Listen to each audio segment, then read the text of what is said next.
Hello everyone, White Swims here, or Michael White, as I mostly know, and I've got some bad news for you all, and it's regarding this project. Now, first of all, before I go down to the main details of all here, I just want to say, first of all, a big massive thank you to everybody who's been supporting us for this project in terms of, passing word and all that this is happening. Um, Also keeping us, informed of any new information regarding to lead or any stuff out there that'd be of any use for us. Um, but also a huge big thanks to our good friend Luke Ryan, who was very generous to supply us with the information regarding to the original lead, and trying to solve a few issues as well along the way that will be able to help us. But as all things good, they have to come to an end. And unfortunately, this project, the replica of the Northwestern Railway layout, is going to have its plugs pulled because there's only so much that I can take in.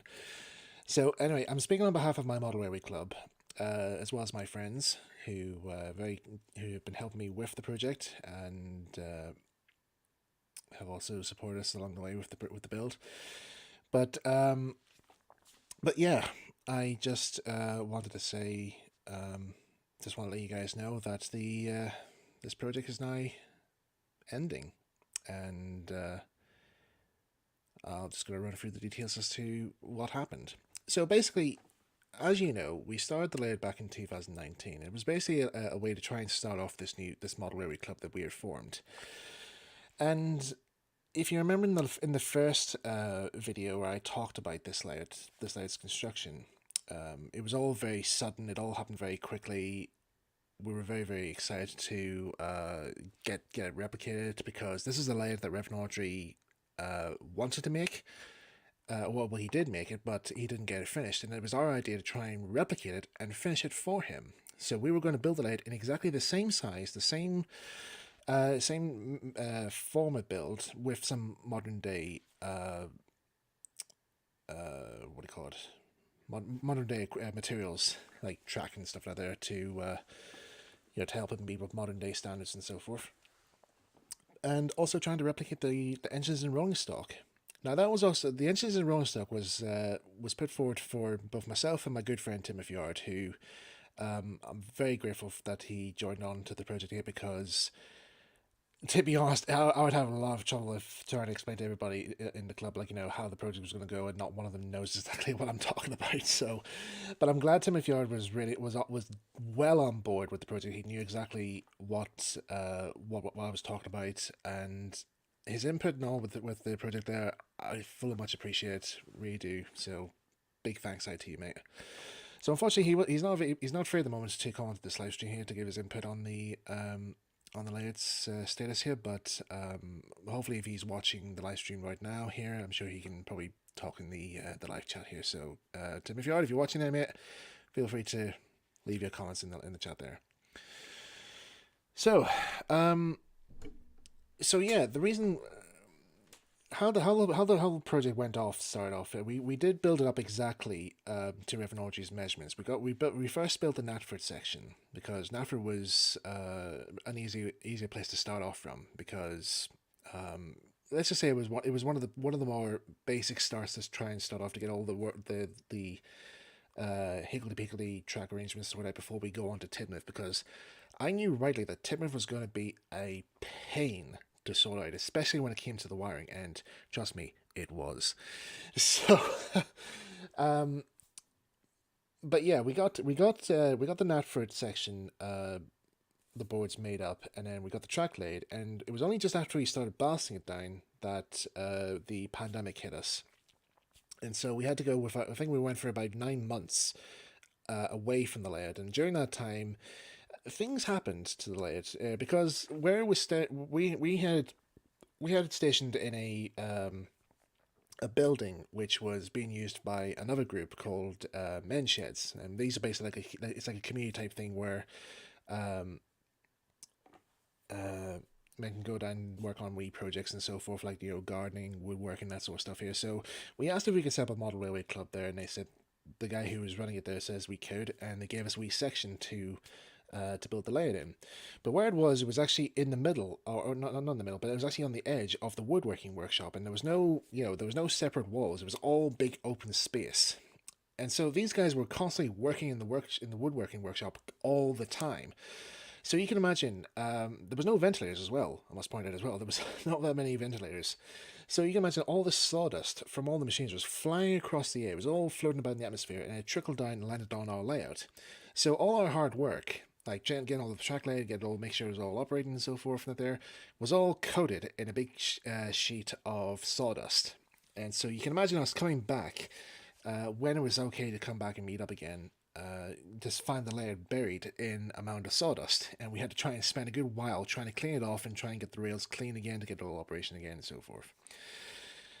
And so after that, the head of the shed said, like, well, there's a wee room that's not being used anymore. It's just being used as a storeroom, really. It's not all that good. It's also a dry place as well, and it's also nice and warm as well. So during winter times, because I know you guys don't like being out here in the cold, so you guys can have it if you want. So we moved in there. It was actually last year. Yeah, last year we moved in there and reassembled the layout. And the layout actually did fit into that room very well. There was just enough room to get Tidmouth section in.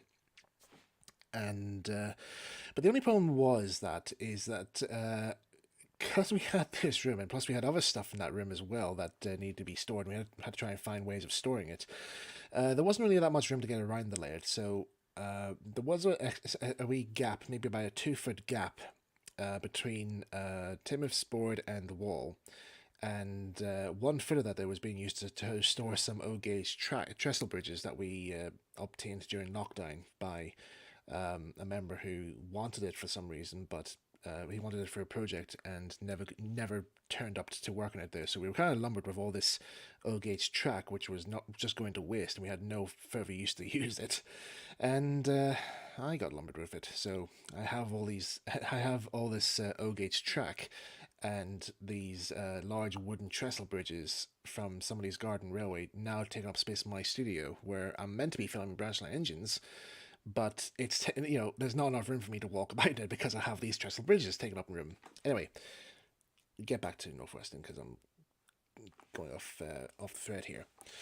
So anyway, so that's where we were. We were stationed there for a while, and for a while we were starting to get along okay, just getting things sorted out here. Then some issues happened this year, which I don't want to go into much details with, but it involves some members of the men's shed weren't very keen on having a model railway club set up in their shed, because they thought, oh, why is a separate club setting up in our building, so forth. And so there was a lot of back and forth arguments out there about why they're not members of the men's shed and blah blah blah blah. We technically were, because we did sign forms and all that in order to be part of it, but anyway, it kind of ended. It actually did kind of end at a section where I was called out by some member because of some small issue that they had, and what they said. I don't want to say what they said, but it literally it resulted in us deciding to leave. We decided to leave the place and try and find another alternative place to store our layout or set up our club. And thankfully the local school took pity on us, and they gave us one of their old classrooms that they weren't using anymore. And so that's where we're now basing our club. And I can tell you here that the room definitely was needed. It was definitely a much better place than where we were before, because I have to admit here they weren't really kind of telling the truth when they said about that room was warmer at winter times, because it was very cold in winter times. I do remember that we often had to have the heater on quite a few times, and they said it was dry. I remember moving a bit of timber in that room one day and found mushrooms growing on the wall, like actual fungus mushrooms. It's shocking, Anyway, the new place that we're in now is a lot more better, a lot more spacious, and we have all the facilities that we need to get the club up and running again. So that's where when we moved in, we assembled the Northwestern Light again, and boy, did it just. I can definitely say there was definitely plenty of room to make up the entire layout with the return loop, mind you. So in total, our replica went up to a total of, let's see. Right, so width-wise, if you're looking at this board, if you're looking at this layout here on the screen now, where Henry is, that length width-wise from the edge of the wall all the way across, that was 10 feet. No kidding, 10 feet. And then from that wall, from the bottom of that wall to say to the return loop, like the full length of Natford to the return loop, 20 feet. So 10 feet by 20 feet. I can't remember how long the Timoth board is. I think it's probably about maybe 9 feet, or it could be 9 feet for all I know, with a bit of an extension added onto it here. So yeah, we had it all assembled, and we didn't actually have. There was an issue that we also found when we were transporting the boards over, that the tunnel section between that was going to be made between Timoth and Natford, that board bowed whilst it was in the bench shed place. So yeah, that actually proves as well that place wasn't dry; it was damp in places, and because of the boards bowed. So anyway, so until we could try and sort that out, again during this time we were thinking about exhibiting this layout at the model railway show that was coming up at Coltraw, and we were trying to get things sorted out to try and get everything ready, and we were trying to get scenery sorted out, trying to get the hillside and all sorted out, get road bridges and all sorted out, get the return loop sorted out, try and sort out rolling stock, because again, me and Timothy Yard were working on the rolling stock. I think he was working on the express coaches and the some of the flying kipper vans and some other stuff, as well as his own locos as well. Because I said, he can have his locos featured as well, because we even though we were going to make replicas of the original rolling stock, chances are things are going to go wrong, and so we need to have like backup engines just in case. So he was getting his Henry, his James, and his Duck model sorted out, as well as Percy. At the same time, I was trying to get Thomas, Percy, my own Duck, Gordon, who I was having huge trouble with at the time, but managed to get things sorted out, as well as other stuff as well. But time was running out fast, and so it came to the decision that we weren't able to exhibit. The layout was still not ready for exhibiting purposes, and so we said, right, we need to have a backup plan. And that was when I was asked, would Farquhar be available to take part in the show? So that's what happened. So I loaned the club Farquhar for the duration, and it took part in the cultural show this year once more. And we also had my good friend Luke Ryan and Old Line Zhang came over as well to help us out run the layout, and had a really good time. And they were also down as well to see the Northwestern thing, because they wanted to see the layout as well, to see how far we got. And I think it was during then that we actually did start to take in exactly, like, how much more work was to go into this layout. I'm just going to try and see if I could find some photographs here actually of the layout before we actually dismantle it. It's basically still in its current state right now. The only thing we've dismantled so far is the return loop, because the track and the cork track bed is not stuck down yet, so it's only just there temporary, just for the moment. So it's easy to take up there. Just talk about. Bear with me for a wee sec, even though there's no bear available. Right, that's from the show. That's right. Okay. Yeah, I think these will probably do. Okay, so can that be seen? No, it can't. Right. I'll just change to have a different picture up. Just check again, make sure that's the right picture. Maybe not. I think that was one of bit of an overkill. Right, I think that one might do. I'll show you. I'll show you guys a picture of the of what the return loop looked like, because that was still like we were still planning that out when we got the board made. So.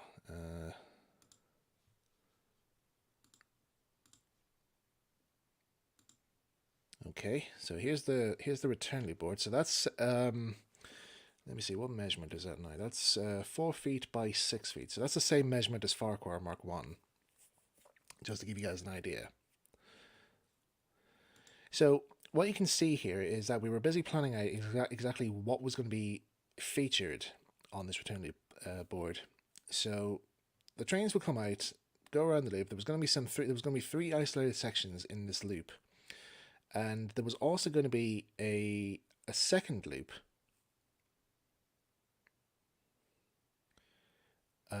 There was going to be a second loop there because we had plans to run other trains as well, because we were, as well as running the actual same stock that was used on the original, we were going to run like other ones like Edward's Brendan train, or a stopping goods train for, say, James was going to pull, or maybe Duck, or maybe Donald or so, if we have that model available to feature, and maybe a guest engine as well. And then there was going to be a sort of a run, like a sort of like a special siding specifically for Thomas's push-pull trains. So we kind of call this track plan layout the light bulb, because it basically resembles, as you can see, it kind of looks a bit like a light bulb. But yeah, the reason why we have like a double loop that oh, so just give me 1 wee sec here. Somebody just messaged me here right real quick on Discord. Just bear with me right real sec here.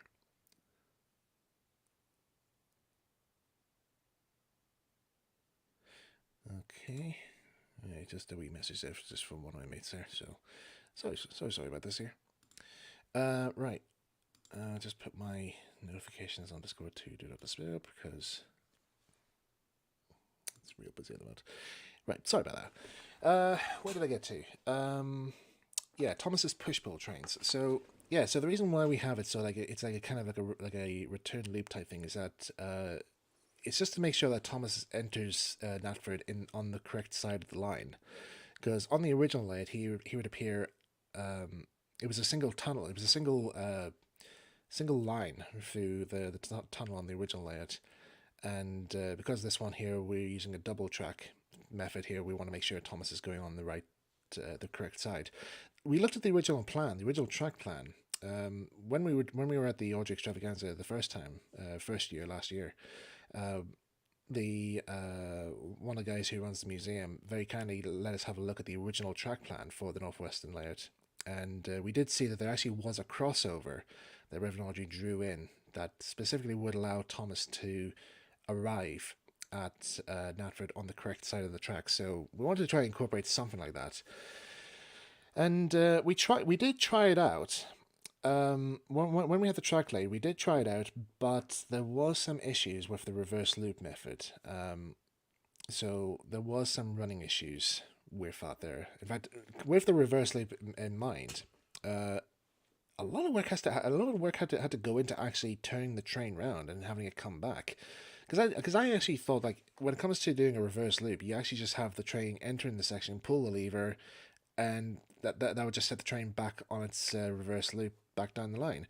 But no, apparently on this slide here, you have to, when the train enters its section, you pull the lever to make it go to reverse the polarity, and then when it goes to the second isolated track, you have to switch the points at the top end of Natford, at the throat of Natford's track as you're heading towards Tidmouth, then switch the power to reverse in order for the train to go back.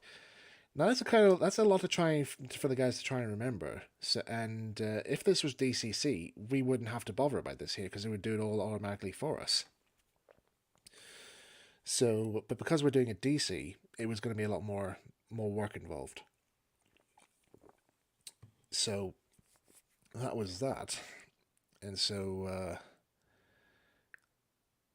And I think there was also some sections of Natford that wasn't too keen on. I think the platform. I think there wasn't enough space to get all of the like the island platform for the Farquhar branch. There wasn't really enough room for like a building or the canopy. The station canopy was actually a dapple kit that we used, and it's quite wide, and there isn't really enough space really for the island platform to accommodate much buildings and so forth. Even the wee kiosk, the wee newspaper kiosk, there's not really much room for a passenger to stand on the side to board the train. It's like probably maybe a foot, in scale terms, a foot and a half of space. So that's not really natural. So we had to drop that. Right, let me just get another picture up here. So here we have, I haven't got it on screen here. So sadly, folks, let me just change this here real quick for you. Okay. Should probably just have all these opened up already for you. Anyway, so here is the actual station section here. So as you can see, it's it's quite rough looking, I must admit. So this is my E2 Thomas with my, which was originally meant to be the coaches for the stopping passenger train, but they're now currently temporarily acting as Annie and Clarabelle for this stage. And yes, in just in case you're wondering, these are the same types of models that Reverend Audrey used for his spare Annie and Clarabelle. And also behind there is my model of Duck, now with its new chassis fitted, and right now it's now got its Great Western livery all applied. It's just missing its number right now, so I'm gonna get around to getting that fitted at some point. But anyway, you can see here that there is actually like a wee small gap. The station platform doesn't look all that big, to be honest, in terms of width wise here. So that's kind of something that we didn't really take on board when we were planning out the layout and doing the track lane. So yeah, I think that's kind of my fault really, because I was the one responsible for doing all the track laying and making sure it was all correct and so forth. And God, look at the gaps here. I didn't notice you could see the big gaps here in the track. Yeah, I don't really quite like seeing those type of gaps. Anyway, but yeah, also on the station side, the actual main station side as well. Here, there isn't really like not much space for any scenery work to be featured, because I think on the original layout there was like maybe two buildings behind Natford Station's building, but that was due to a alcove in the wall for, I think it was for like a window or something that didn't lead to anywhere. But even so, like if there was something there that could have had broken the same what's the word I'm looking for? I don't know, just separate, just add a bit more interest to the layers, because most of all the Natford stuff that you see here, it's just mostly track. There is on this section here, there is a bit of scenery here with roadway and line side and that there, but there isn't really much to go off really, and the hillside as well is also a bit of a let's see if I can find that one. Right, let's see, where's the stream button again? Okay.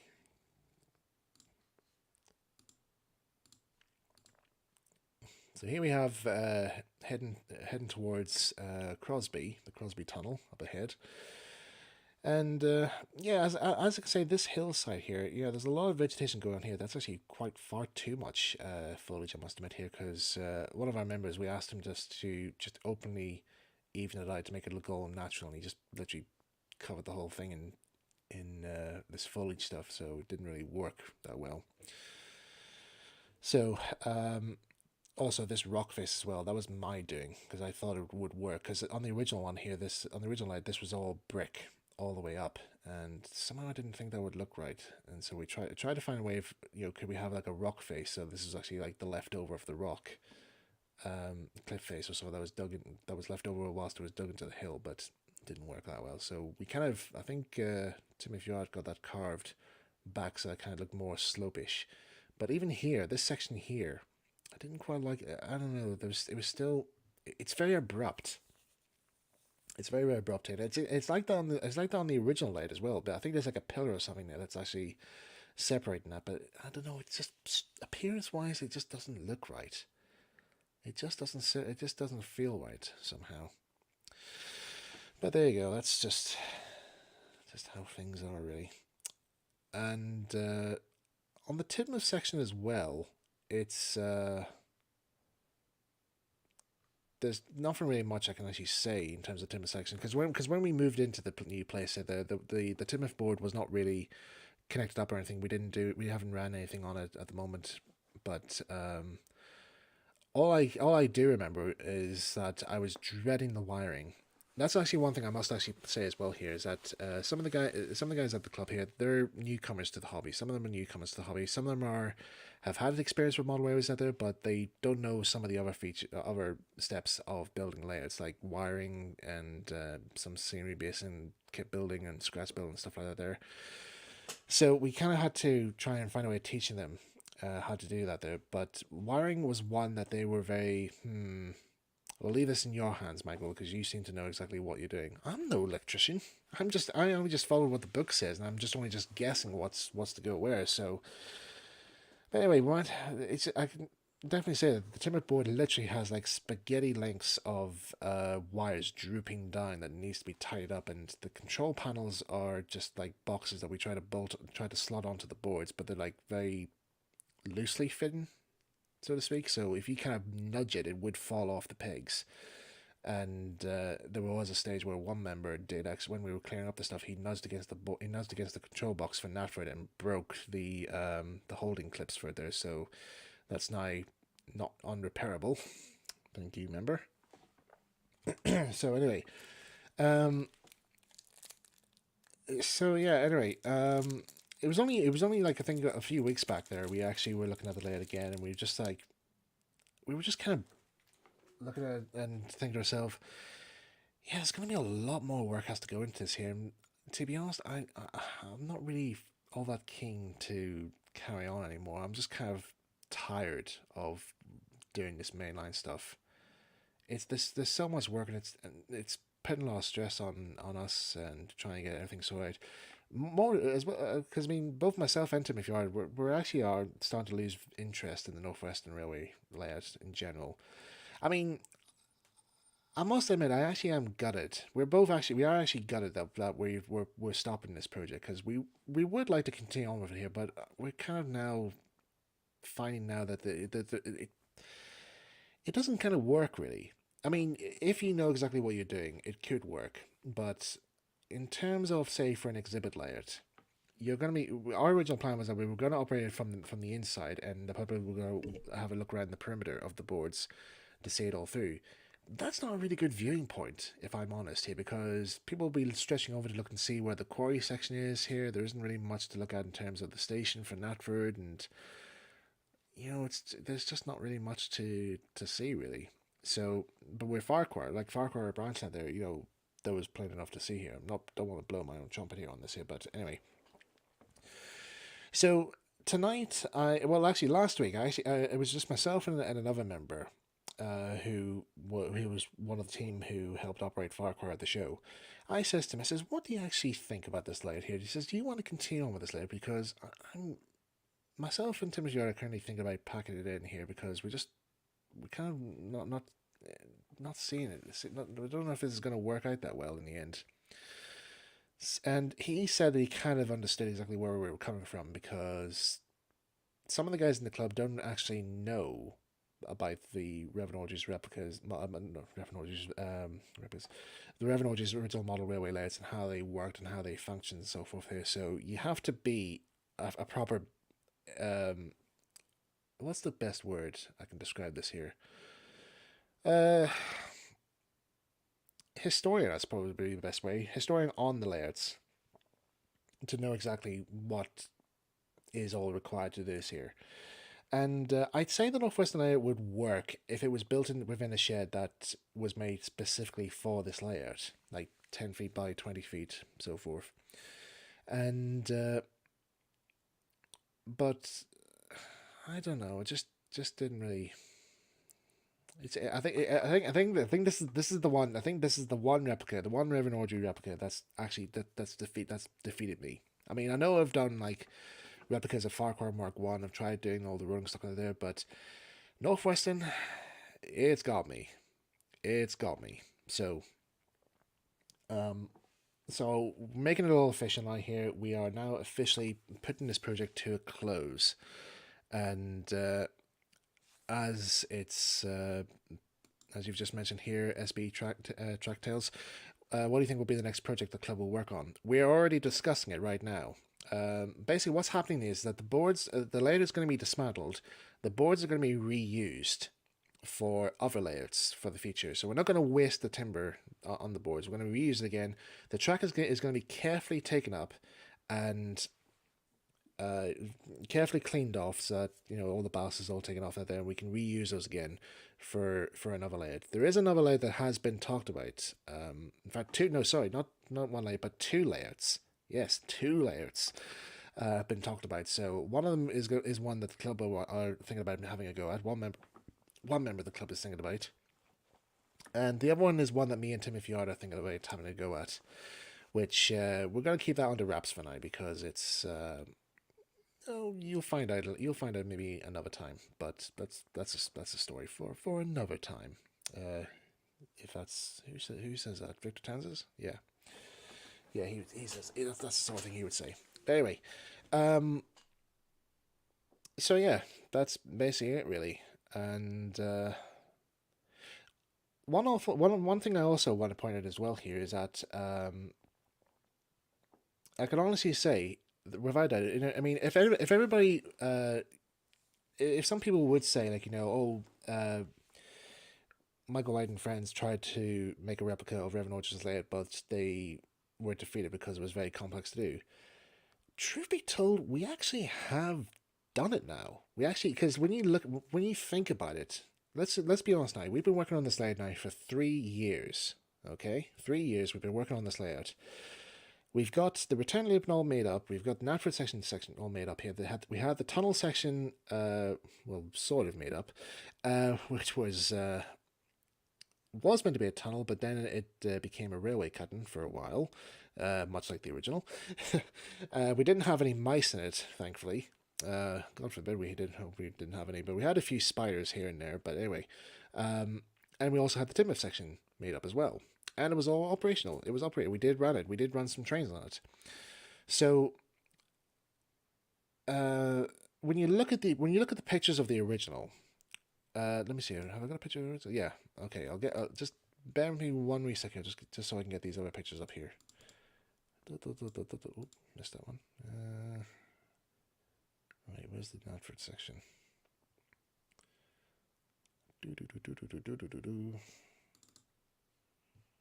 Right.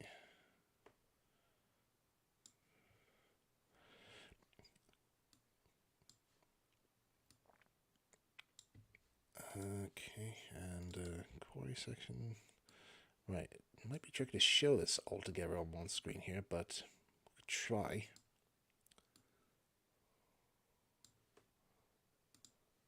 Let's just try this now, shall we?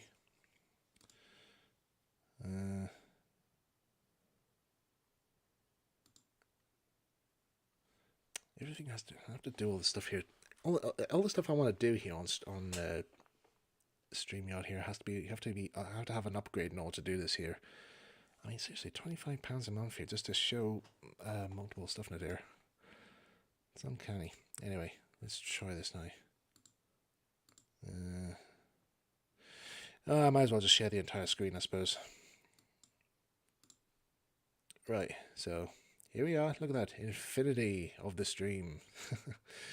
All right, okay, let's not sit here. Anyway, here are the photographs of the sections of the layout that are available to see online. So you have the timber section here, you have the Natford section here, and you have Natford Quarry. We've pretty much roughly got this, got these appearances exactly similar. So we did have a wall section behind the layout at one point where the timber section is, but it was removable. It wasn't fully permanently stuck in. Kind of like this one actually, because you can see that there's some bits here that actually were loose in parts.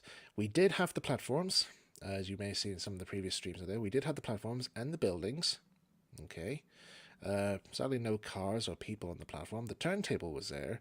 There was meant to be a signal box here, but Tim Fjord was busy building that there, so it wasn't ready in time.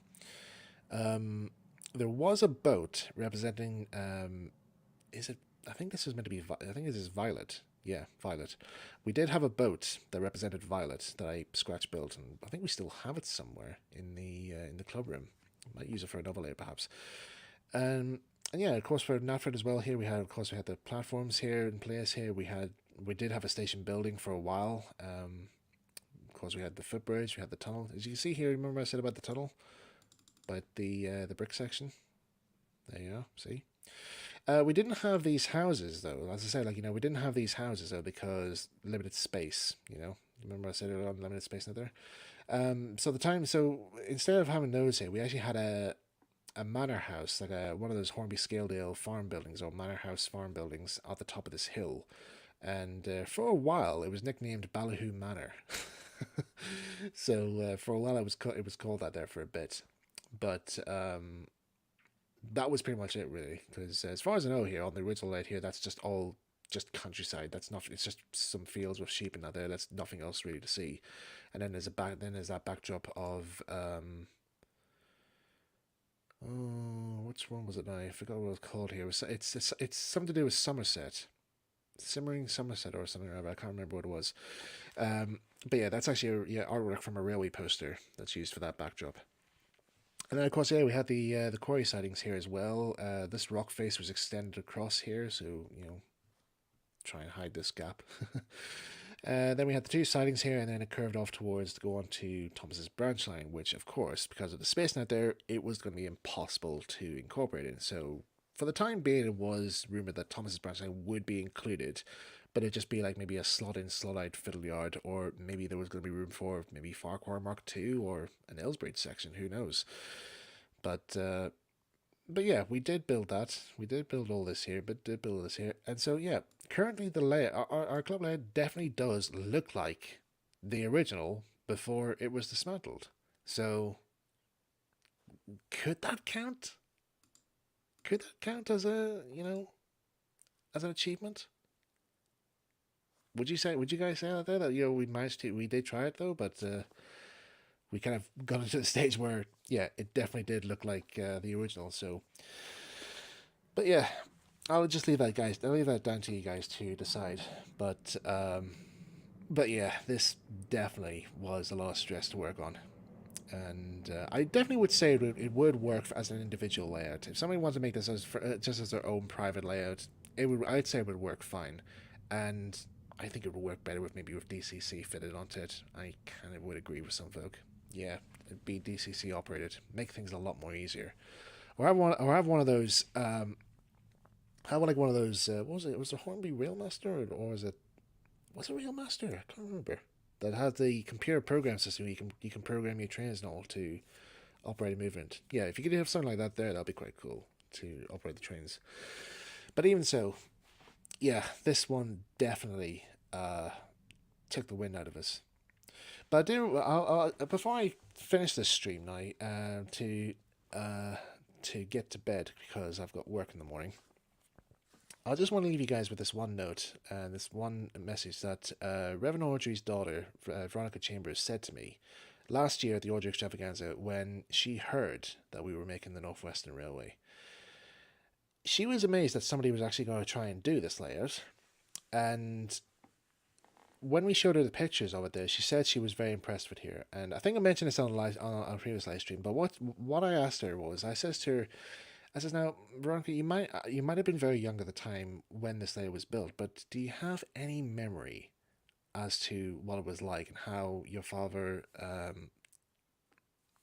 what was your father's thoughts on it and so forth? And what she said next day kind of stuck with me for a while. And for a while, I didn't actually understand what she meant, but now I do. She said, father hated that layout because it never worked for him. It didn't work right. He didn't like the shed it was built in. The trains didn't always run as well as he wanted to. There was mice setting up homes in the tunnels.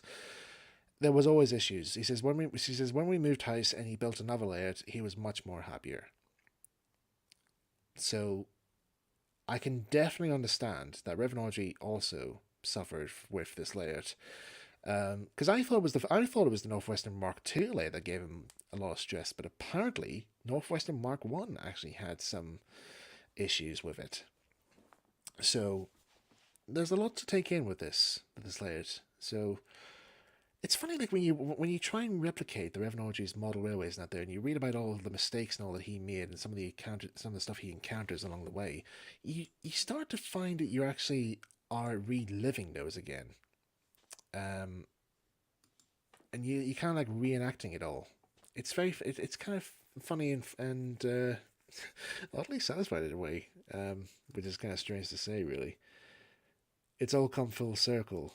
SB Tracks Tales. Yeah, I can fully understand that. Yeah, it's kind of like talk about history repeats itself, eh?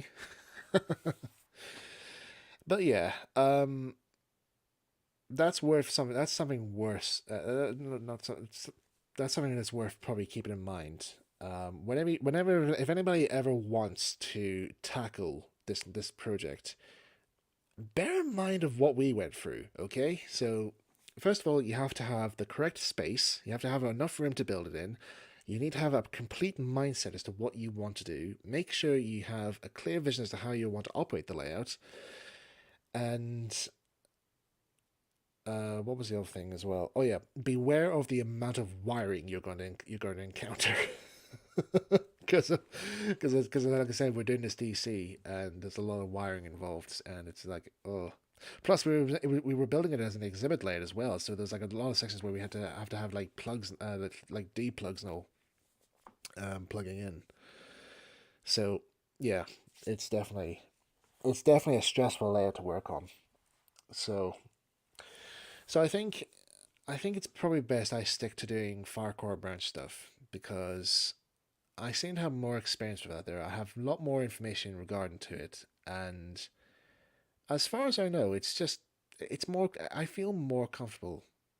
I feel more comfortable working with Farquhar in Farquhar branch generally. Just it feels more better. It feels much more better. And I can also understand why Revenology decided to continue on with his model railroads by making two versions of Farquhar, as well as Midsorter as well. But our replica is still a work in progress, so we'll get back to that though at some stage. I mean, I'll just say this here: that our replica of Mid Sodor is slowly taking shape. The baseboard is halfway. It's just by maybe I'd say 75% done.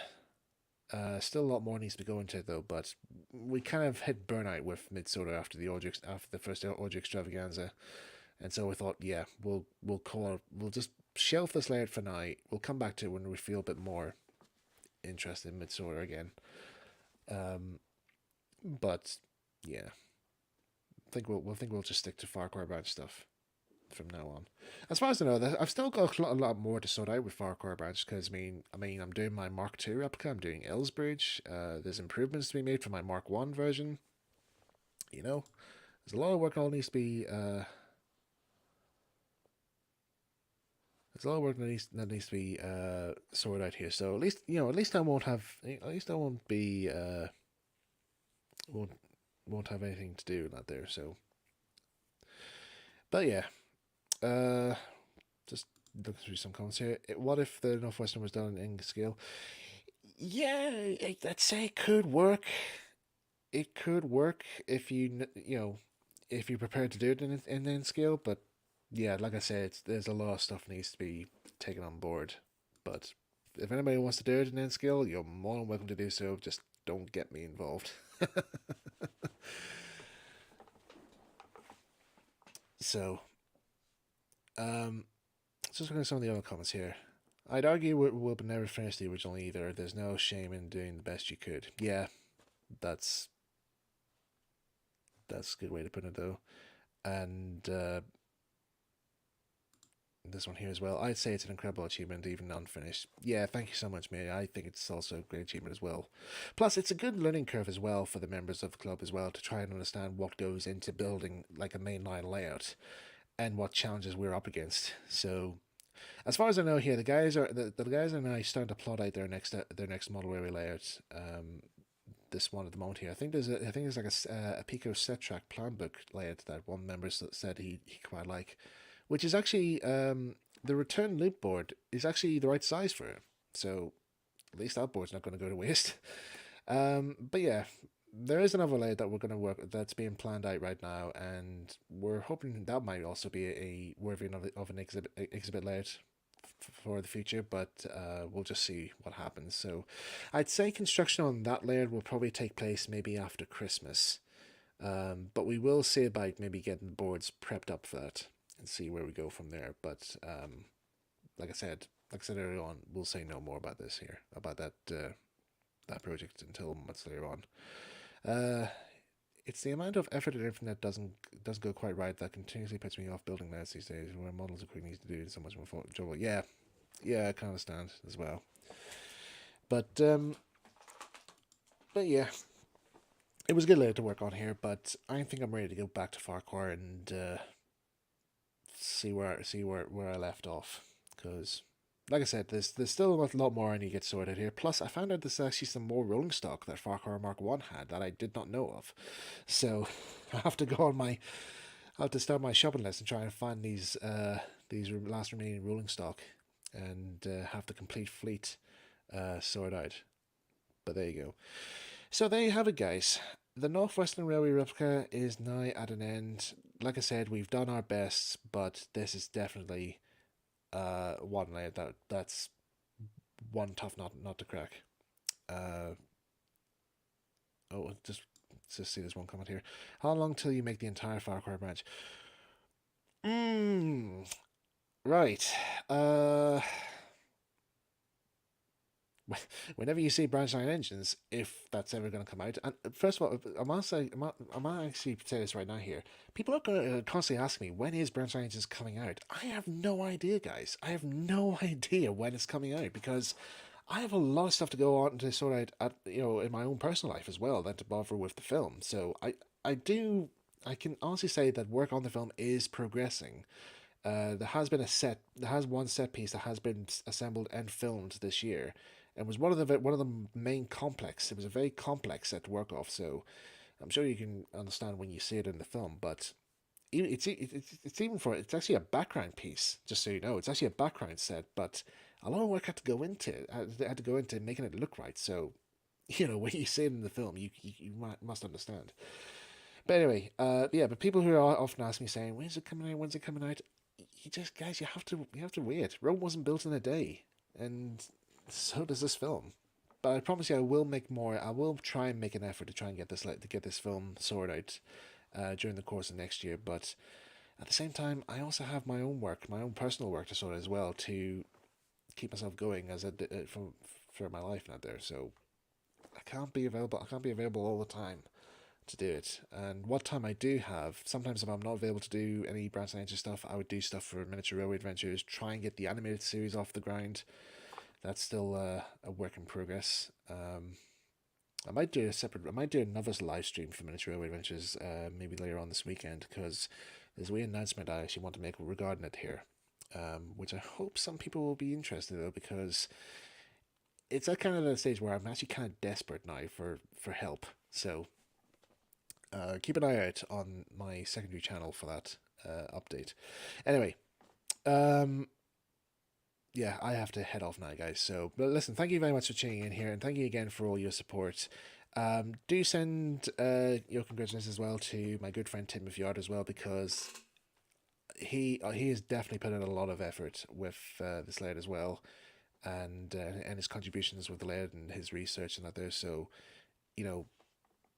kudos to him as well. So without him, I wouldn't be able to manage this alone with the other members of the club out there. So definitely send big thanks over to him as well, and also to my friends at the Model Railway Club as well, because they were also on board the layout at the start, And like myself here and Timothy, they also now are deciding to, yeah, maybe it's best we kind of move on now, uh, to look at other stuff now, because we want to try other stuff and see what else is. Yeah, definitely we'll say this here. I'll probably screenshot this here and send it over to him and just say, yeah, he's a legend. Definitely is. Wouldn't have done this all without him. So he's a great modelary partner to help out with. So yeah. Okay, guys, I'll leave it here. Have a good evening, and I'll see you maybe in another live stream video, maybe on my secondary channel or maybe on here. Who knows? Take care, and I'll see you soon. Bye, guys.